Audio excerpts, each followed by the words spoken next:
Hello friends, स्वागत है आपका फिर से हमारे चैनल ब्रिलियंस 53 में। तो हमने इसके प्रीवियस लेक्चर नंबर 17 में हमने राजन सीरीज के लघुत्तरी प्रश्नों के सीरीज में हम लोग प्रश्न नंबर 63 तक पढ़े थे। आज के इस वीडियो लेक्चर नंबर 18 में हम लोग प्रश्न नंबर 64 से आगे से कंटिन्यू करेंगे। तो चलिए जल्दी से इस वीडियो को लाइक, शेयर, सब्सक्राइब और अपने डीएलएड फर्स्ट सेमेस्टर वाले ग्रुप फ्रेंड्स, क्लासमेट के साथ शेयर कर दीजिए व्हाट्सएप ग्रुप में। और इस वीडियो के डिस्क्रिप्शन बॉक्स में टेलीग्राम का लिंक है, टेलीग्राम से जुड़ जाइए। और टेलीग्राम में पेपर फर्स्ट बाल विकास, पेपर सेकंड शिक्षा और निगम, paper third science, paper fourth math का प्लेलिस्ट लिंक है। वहाँ से जाके एक एक टॉपिक वाइज आप वीडियो देख लीजिए। Rajan series practice set PYQ model paper, ठीक है, प्रैक्टिस सेट लगा के वहाँ पे आप लोग अपना तैयारी अच्छे से कर सकते हैं। और सीटेट का प्रिपरेशन मेन टॉपिक का हमने वहाँ पे पढ़ा दिया है। जाइए हमारे प्ले लिस्ट में सीटेट प्रिपरेशन लिंक, वहाँ पे आप लोग जाइए और देखिए। तो चलिए आज के इस लघुत्तरी प्रश्नों के सेशन गणित में हम लोग पढ़ते हैं। देखिए प्रश्न नंबर 64 क्या है। 4 सही 1/2, 3 व 10 सही 1/2 का लघुत्तम समापवर्त कितना होगा, लौसक कितना होगा।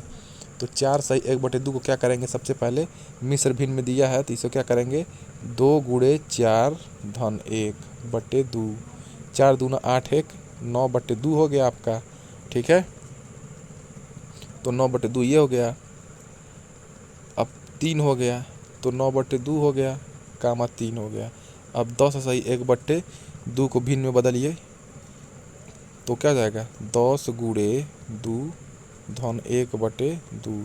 तो 10 दूना 20 प्लस 1/2 यानी कि 21/2 हो जाएगा। इस प्रकार हम लोग कर सकते हैं, ठीक है। तो 21/2 हो जाएगा।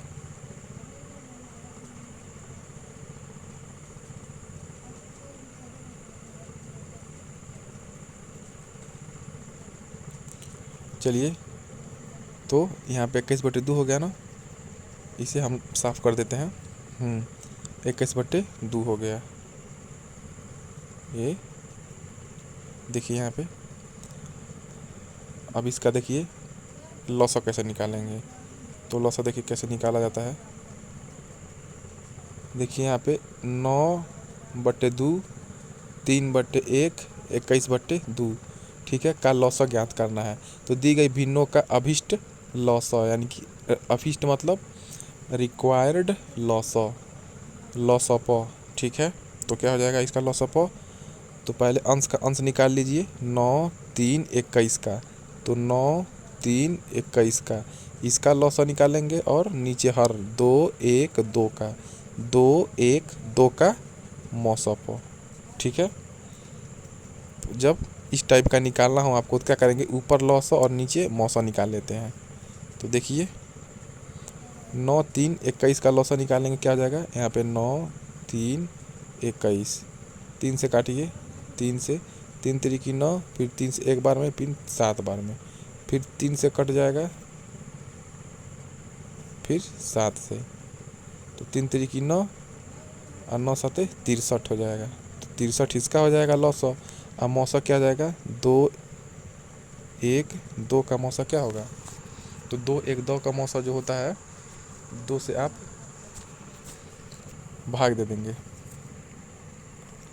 ठीक है। 1 से 2 में भाग देंगे तो 1 2 2, फिर 2 से 2 में भाग देंगे तो 2 1 कम 2, तो 2 आपका मौस सॉरी 2 मिस्टेक हो गया, 2 1 2। इसका मौसा क्या हो जाएगा, 1 से 2 में भाग देंगे तो 2 बार में जाएगा, फिर कट जाएगा। फिर इस 1 को फिर 2 से 2 बार होगा तो 1 ही बार भाग देंगे तो मौसा इसका 1 हो जाएगा। तो हमारा उत्तर कितना हो जाएगा, लौसा, अभिष्ट लौसा 63 हो जाएगा।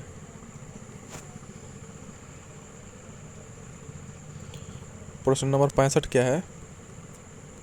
प्रश्न नंबर 65 देखिए, एक दुकानदार ग्राहक को 2 क्रमागत छूट क्रमशः 30%, 20% देता है।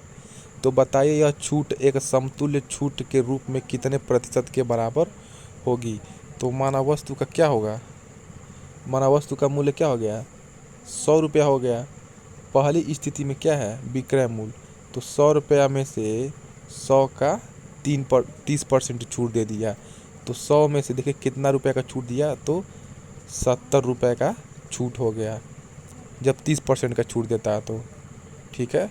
दूसरी स्थिति में विक्रय मूल्य क्या निकालेंगे।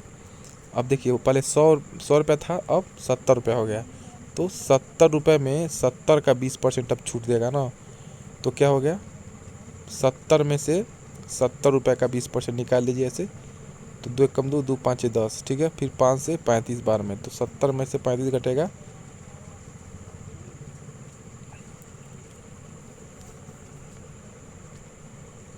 पाँच से काटेंगे तो 12,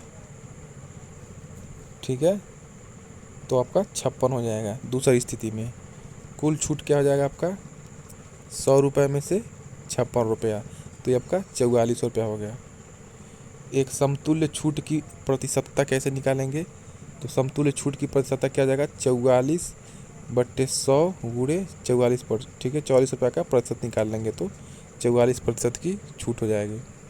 हल कीजिए प्रश्न नंबर 66, हल कीजिए 1/2 गुणे 3/5, तो सीधा सीधा गुणा कर दीजिए इसे, तो 3/5 दूना 10 हो जाएगा। पहले का उत्तर 3/10 हो जाएगा।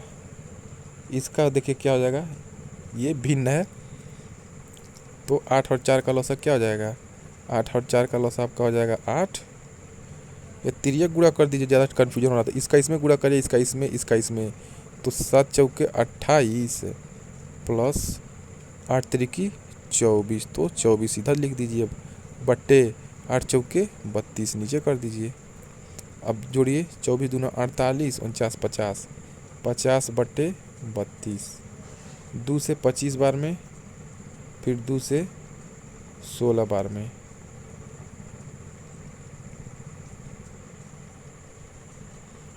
एक सेकेंड लॉस ही ले लीजिए आप लोग, सही रहेगा। 8 लॉस हो जाएगा, फिर यहाँ पे 7 हो जाएगा, फिर आपका 4 से भाग देंगे 2 बार में, तो 3 दूना 6, तो 7 6 13, 13/8 हो जाएगा आपका, ठीक है। प्रश्न नंबर 67 है,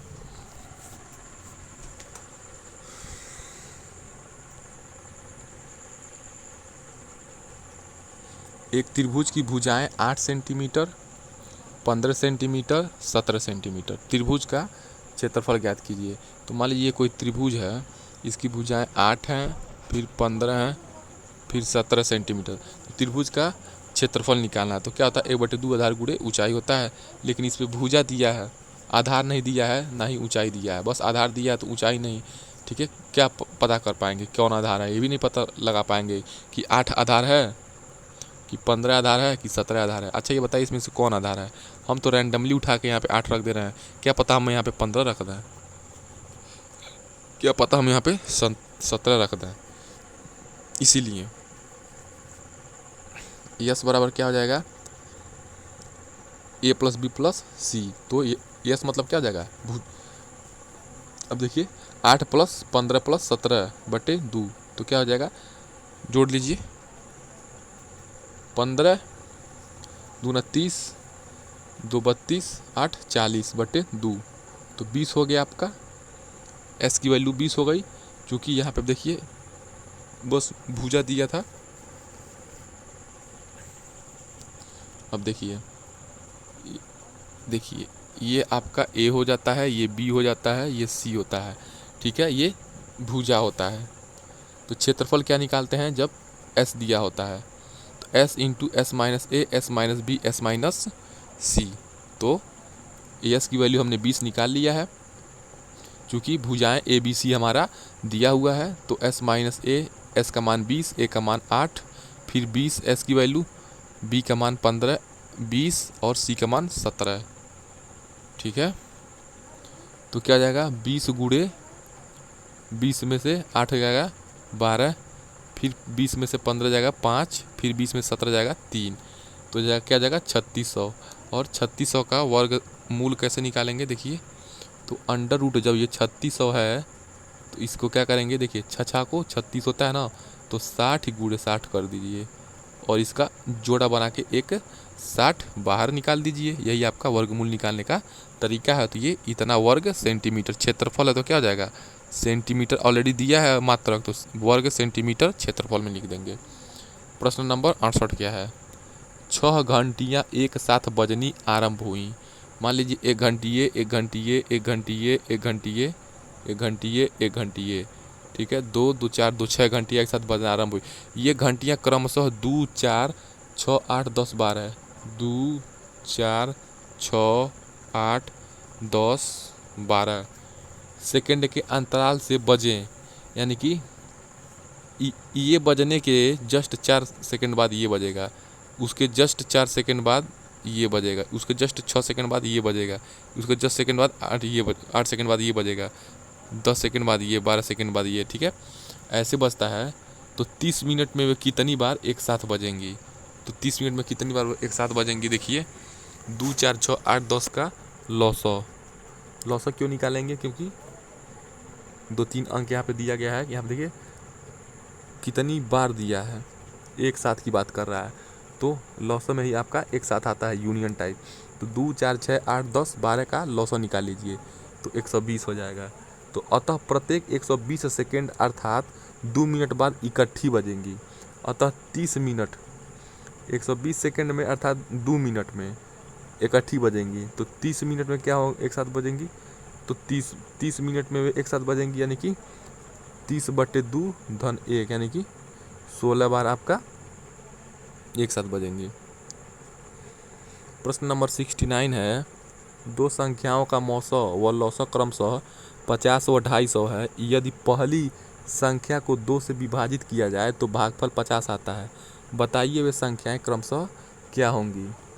तो दो संख्याओं का मौसौ व लौसौ, मौसौ लौसौ दिया है। पहली संख्या दिया है, पहली संख्या को 2 से विभाजित किया जाता है। तो पहली संख्या को 2 से विभाजित मान लीजिए यहाँ पर कर रहे हैं तो भागफल 50 आता है। तो ये भागफल 50 आता है। इस 2 को इधर गुणा कर दीजिए तो पहली संख्या कितना हो जाएगा आपका? तो पहली संख्या आपका 100 हो जाएगा। तो दूसरी संख्या निकालने के लिए क्या करेंगे? पहली संख्या गुणे दूसरी संख्या बराबर मौसौ गुणे लौसौ, ठीक है। तो दूसरी संख्या बराबर क्या हो जाएगा? मौसौ गुणे लौसौ बटे पहली संख्या। तो देखिए मौसौ 50 दिया है, लौसौ 250 निकाल लिए हैं। लौसौ 250 ऑलरेडी दिया है और पहली संख्या हमने 100 निकाल लिया है। यहाँ पे प्रश्नानुसार यदि पहली संख्या को 2 से विभाजित किया है तो पहली संख्या को हम लोग क्या कर रहे हैं? 2 से विभाजित यहाँ पे करके इधर कितना ला रहे हैं? ये भागफल 50 आ रहा है, ठीक है। तो उसके बाद क्या कर रहे हैं? इधर 2 से हम लोग देखिए यहाँ पे 2 से गुणा, ये फिर 2 से गुणा हो जा रहा है, ये इधर चला जाएगा।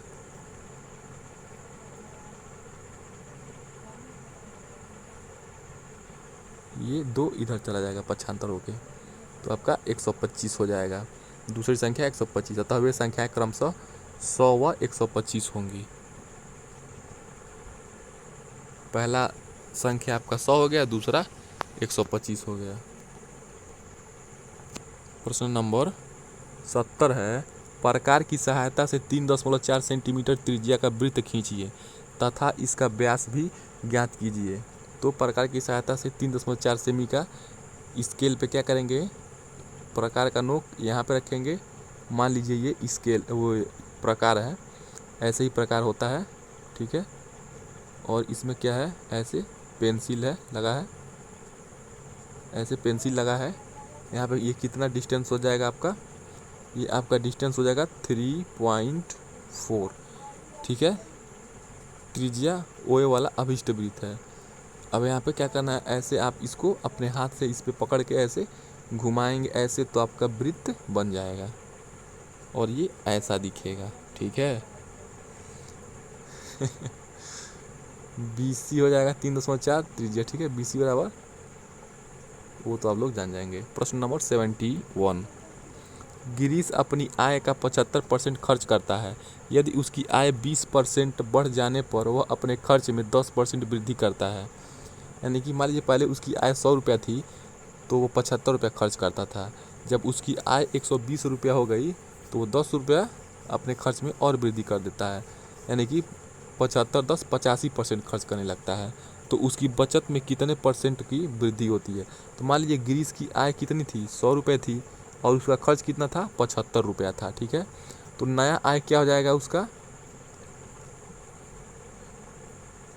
100 रुपया पहले आया था और बदिया में 20% आया हुआ उसका बढ़ गया, तो 120 रुपया उसका आय हो गया। तो खर्चों तो बढ़ेगा, तो 75 रुपया पहले खर्च करता था जब 100 रुपया आया था, और जब 120 रुपया आय हो गया तब कितना खर्च करेगा, तो जब 120 रुपया आय हो जाएगा तो क्या करेगा वो,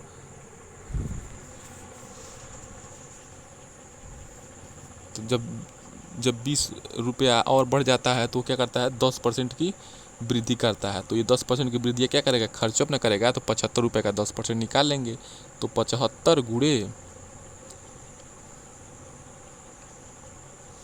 11/10, 165/2 रुपये। ठीक है, नई बचत क्या हो जाएगी, नई बचत इसकी हो जाएगी 120 रुपया में से 165/2 रुपया निकाल लेंगे तो 75/2 हो जाएगी, और बचत में वृद्धि क्या हो जाएगी, 75/2 माइनस 25, तो 25/2 हो जाएगी, और प्रतिशत वृद्धि निकाल लेंगे 25/2 का, तो 25/2 गुणे 100/25 का परसेंटेज यानी कि 50%। ऐसे आप लोग देख लीजिए, निकालना है। प्रश्न नंबर 72 है, राकेश ने 65% अंक वार्षिक परीक्षा में प्राप्त किया, यानी कि एनुअल एग्जाम में राकेश 65% अंक प्राप्त करता है। यदि पूर्णांक 500 रहा हो तो राकेश को कितने अंक मिले। ठीक है, तो राकेश ने 65% अंक पाए हैं किस में से, 500 में से, तो 500 का 65% पाया है, वो 500 पूर्णांक है उसमें से 65% पाया है, तो 500 का 65% निकाल लीजिए, तो 500 का 65 क्या हो जाएगा, 2 0 से 2 0, 65 से 5 करेंगे गुणा, तो 5 बचे 25 को 5 हासिल 2, फिर 5 छक्के 30 2 32। ठीक है, 325 रुपया, सॉरी 325 अंक उसको मिलेगा, रुपया तो नेक्स्ट पहले वाले क्वेश्चन में था। प्रश्न नंबर 73 है, 300 ग्राम चीनी के घोल में 40% चीनी है। ठीक है, इसमें कितनी चीनी और मिलाई जाए ताकि नए घोल में चीनी की मात्रा 50% हो जाए। तो 30 ग्राम घोल सिंस चूँकि 300 ग्राम घोल में चीनी की मात्रा 300 ग्राम में 40% चीनी है। ठीक है, 1 0 से ये कट जाएगा, 1 0 से ये कट जाएगा, यानी कि 120 ग्राम क्या है, 300 ग्राम में 120 ग्राम हमारा चीनी है। ठीक है, तो 300 में से 120 निकालिए, 0 8, ठीक है, 180 ग्राम जो बचा है उसमें चीनी नहीं है। अब कह रहा है कि कितनी मिलाया जाता है कि नए घोल में चीनी की मात्रा 50% बढ़ जाए, तो तो इसमें कितना मिलाएंगे, तो माना x ग्राम चीनी और मिलाया जाए। ठीक है, तो 300 प्लस x यानी कि 300 प्लस x में 50% और मिला लिया जाए, और ये 120, ये भी जो हमारा देखिए यहाँ पे 300 ग्राम घोल में चीनी की मात्रा 120 ग्राम है, तो माना 300 प्लस x बराबर 50%, और इसमें भी मिला दिया गया x, तो 300 प्लस x 50/100, 1 0 से ये 0 कट जाएगा। ये आपको ऐसे ही नीचे उतार देंगे स्टेप में, 300 प्लस x/2 बराबर 120 प्लस x हो जाएगा। इसको सॉल्व कर लेंगे, x की वैल्यू निकालना है, तो 300 प्लस x इक्वल्स टू 12 दूना 24 240 प्लस 2x हो जाएगा। तो इधर करिए, 75 करिए, तो 300 में से 240 घटेगा तो आपका 2x माइनस x हो जाएगा, तो x इक्वल्स टू 60 हो जाएगा। तो आपका 60 ग्राम चीनी और मिलाएंगे तो 60 ग्राम चीनी और मिलाएंगे तो क्या होगा, 50% चीनी की मात्रा बढ़ जाएगी। प्रश्न नंबर 74 है, किसी शहर की जनसंख्या प्रतिवर्ष 5% बढ़ जाती है। ठीक है, यदि इस समय शहर की जनसंख्या 70,000 हो तो बताइए कि 2 वर्ष बाद जनसंख्या कितनी होगी। 2 वर्ष बाद जनसंख्या कितनी होगी, 2 वर्ष बाद जनसंख्या पूछा है, तो वर्तमान जनसंख्या की कितनी हो जा रही है,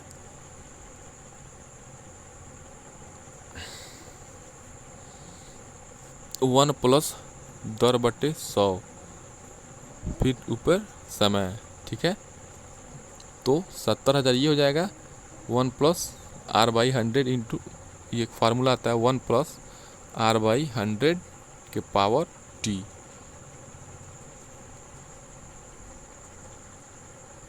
ठीक है, तो आपका ये 70,000 हो जाएगा प्रेजेंट टाइम में, और दर आपका 5% की दर से प्रतिवर्ष बढ़ रहा है, और समय कितना है, किसी सर की जनसंख्या प्रतिशत 5 बढ़े इस समय सर की जनसंख्या, तो 2 वर्ष बाद पूछा है तो 2 वर्ष बाद ये निकाल लेंगे फार्मूला में, ऐसे बस फार्मूला में रखना है। तो 70 गुणे ये 5 एकम 5, 5 बिसा में 100, यानी कि 20 एकम 20 21/20, 21/20 का स्क्वायर निकाल लीजिए। तो आप लोग ऐसे ही सिंपली निकाल सकते हैं। 70 गुणे ऊपर 21 गुणे 21 और नीचे 20 गुणे 20, तो 1 0 से 1 0, 1 0 से 1 0, 2 से काट दीजिए, 2 से 35, दूना 2 35, हाँ 70 हो जाएगा, फिर 0, फिर 2 से काटिए, 2 से 2 कम 2, 14, 7 पर में कटेगा 14 और 5, ठीक है। 175 गुणे 21 करेंगे तो आपका 77 175 आ जाएगा, ठीक है। तो 2 वर्ष बाद जनसंख्या कितनी हो जाएगी, 77,175। प्रश्न नंबर 75 क्या है, प्रकार की सहायता से 3.4 सेमी त्रिज्या का वृत्त खींचिए तथा व्यास भी ज्ञात कीजिए। तो सबसे पहले क्या करेंगे, सर्वप्रथम हम प्रकार खोलकर 3.4 सेंटीमीटर दूरी का एक बिंदु O को केंद्र मानकर वृत्त खींचते हैं, जिसमें AB बराबर CD बराबर 6.8 सेमी व्यास है। तो पहले हम लोग, ये हमारा कितना है 3.4, ये 3.4 यहाँ पे प्रकार रखेंगे और ऐसे वृत्त बना देंगे। तो 3.4 ये और 3.4 ये, तो 3.4 प्लस 3.4 कितना हो जाएगा 8, 3 3 6, यानी कि 6.8 हमारा व्यास हो जाएगा। व्यास बराबर क्या होता है 2 गुणे त्रिज्या, तो त्रिज्या 3.4 2 हो जाएगा, तो 6.8 सेंटीमीटर हमारा व्यास हो जाएगा। प्रश्न नंबर 76 क्या है, नीचे दिए गए प्रत्येक की परिमिति ज्ञात कीजिए, यानी कि पेरीमीटर, यानी कि किनारे का कितना लंबा है। तो ADDC, ठीक है, लग रहा है ये आयत दिया है, ये 6 सेंटीमीटर, तो ये भी 6 सेंटीमीटर होना चाहिए अगर आयत होगा तो, और आयत होगा तो ये भी 3.5 सेंटीमीटर होना चाहिए। चलिए देखते निकालते हैं इन आकृतियों का परिमिति। आयत ABCD की परिमिति क्या, आयत की चारों भुजाओं की लंबाई का योग। हाँ, तो देखिए आयत का परिमिति क्या होता है, देखिए यही फिगर में निकाल देते हैं। ये देखिए आयत है, ये 6 सेंटीमीटर है, आयत में आमने सामने की भुजाएं बराबर, तो ये भी 6 सेंटीमीटर, ये 3.5 सेंटीमीटर, तो ये भी 3.5 सेंटीमीटर। तो आयत की परिमिति यानी कि परिमाप निकाल लीजिए। ये 6 6 12 हो जाएगा, अब प्लस 3.5 प्लस 3.5, 3 3 6 1 7, ये 7, 12 7 19, तो इसका परिमित क्या आ जाएगा 19 हो जाएगा। तो देखिए निकालते हैं, ऐसे एग्जाम में लिखना है, डायरेक्ट नहीं लिखना है, डायरेक्ट में उस तरह नंबर नहीं मिलता है, आपको ऐसे लिखना है एकदम स्टेप में। आयत ABCD की परिमिति बराबर आयत की चारों भुजाओं की लंबाई का योग, तो 2 गुणे लंबाई धन चौड़ाई होता है, तो 2 हो जाएगा, लंबाई इसकी 6, चौड़ाई इसकी 3.5, ठीक है, 2 गुणे 9.5 तक 19 सेंटीमीटर आप लिखेंगे। वैसे ही डायरेक्ट नहीं लिख देना है, बताना है कि कैसे लिखें हैं आप। त्रिभुज ABC की परिमिति कैसे निकालेंगे, त्रिभुज की तीनों भुजाओं की लंबाइयों का योग कर देंगे। देखिए यहाँ पे त्रिभुज की परिमिति निकालना, परिमिति मतलब पेरीमीटर, परि मतलब चारों ओर, ठीक है, अब मिति मतलब मापना, मेजरमेंट, यानी कि चारों ओर को मापना। तो देखिए त्रिभुज है तो 3 सेंटीमीटर ये जोड़ लीजिए, 3 2 5 और 5 4 9, यानी कि इसकी परिमिति पेरीमीटर 9 हो गया, 9 सेंटीमीटर, ऐसे ही लिख देना है। और वर्ग ABCD की परिमिति कैसे निकलेगा भाई, वर्ग ABCD की परिमिति कैसे निकला, चारों भुजाओं का, तो वर्ग का परिमाप निकाल दीजिए। 4 गुणे भुजा की लंबाई, 4 गुणे एक भुजा की लंबाई, 4 गुणे एक भुजा क्या हो 4, यानी कि 4 चौको 16 मीटर। देखिए चित्र के माध्यम से समझिए, चित्र के माध्यम से मैथ्स को पढ़ना बहुत ज़रूरी है। कहिए कैसे, देखिए ये 4 सेंटीमीटर है, ये भी 4 सेंटीमीटर, ये भी 4 सेंटीमीटर, ये भी 4 सेंटीमीटर, इसका मतलब चारों भुजाएं बराबर हैं, तो ये वर्ग हुआ। तो इसका पेरीमीटर यानी कि परि मने चारों ओर, मिति मने मापना, चारों ओर का मापन, यानी कि मेजरमेंट ऑफ चारों ओर। तो क्या हो जाएगा 4 + 4 + 4 + 4। लेकिन ऐसे नहीं लिखेंगे ना, इसका क्या लिखेंगे कि वर्ग का परिमिति बराबर क्या हो जाएगा 4 गुणे एक भुजा की लंबाई। तो 4 गुणे एक भुजा की लंबाई लिख देंगे। 4 गुणे एक भुजा की लंबाई 4 है, तो 4 चौके 16 हो जाएगा। अब यहाँ पे देखिए ये क्या है, क्या भुजा है इसका 1 2 3 4 5 6 6 भुजा है, तो इसको कहते हैं हेक्सागन, षष्ठभुज कहेंगे। इसको क्या कहेंगे हेक्सागन, बंदूक नहीं हेक्सागन, षष्ठभुज 6 भुजा वाला आकृति। तो इसका परिमाप कैसे निकालेंगे, एक परिमिति मतलब चारों ओर की लंबाई का माप का योग।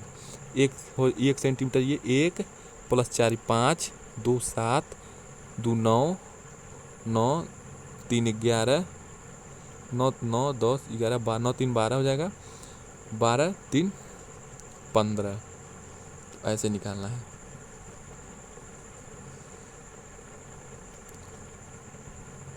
तो बहुमुख लिखा है, बहुभुज भी लिख सकते हैं, लेकिन 6 भुजा है तो षष्ठभुज की परिमिति निकालेंगे। तो बहुभुज की भुजाओं की लंबाई का योग, तो भुजा AB, भुजा BC, भुजा CD, भुजा DE, भुजा EF, भुजा F। ऐसे आप लोग लिख के एग्जाम में लिखेंगे ताकि लगे कि हाँ आप DLED वाले हैं, आपको स्टेप लिखने आता है। एग्जाम में स्टेप का नंबर मिलेगा, डायरेक्ट लिखने से नंबर नहीं मिलेगा, क्योंकि छोटे बच्चे को पढ़ाने की ट्रेनिंग है ये DLED। तो 1 + 4 + 2 + 2 + 3 + 3 तो 15 सेंटीमीटर हो जाएगा। तो ऐसे आप परिमिति निकालेंगे, ठीक है। इस प्रकार हमने राजन सीरीज में गणित के सभी प्रश्नों को, अति लघुत्तरी, लघुत्तरी, बहुविकल्पी प्रश्नों को पढ़ लिया। इस प्रकार हमारा ये सिलेबस आज यहीं पे मैथ का ख़त्म होता है। चलिए मिलते हैं हम लोग नेक्स्ट वीडियो में नए उमंग और नए जोश के साथ नेक्स्ट पेपर। और इसका जो PYQ मॉडल पेपर है 1-2 साल का हम प्रैक्टिस करवा देंगे, अपने 1-2 वीडियो और लाएंगे। उसमें आप लोग हमारे चैनल से जुड़े रहिए, लाइक शेयर सब्सक्राइब करते रहिए। DLED फर्स्ट सेमेस्टर वाले फ्रेंड के साथ शेयर कर दीजिए। इस वीडियो के डिस्क्रिप्शन बॉक्स में टेलीग्राम का लिंक है, टेलीग्राम से जुड़ जाइए और वहाँ से paper first, paper second, paper third, paper fourth है, वहाँ से आप लोग पढ़ लीजिए। चलिए मिलते हैं नेक्स्ट वीडियो में मॉडल पेपर के सॉल्व के साथ। प्रश्न पत्र 2019 और 23 और 22 का सॉल्व कराएंगे। चलिए मिलते हैं नेक्स्ट वीडियो में, तब तक जय हिंद।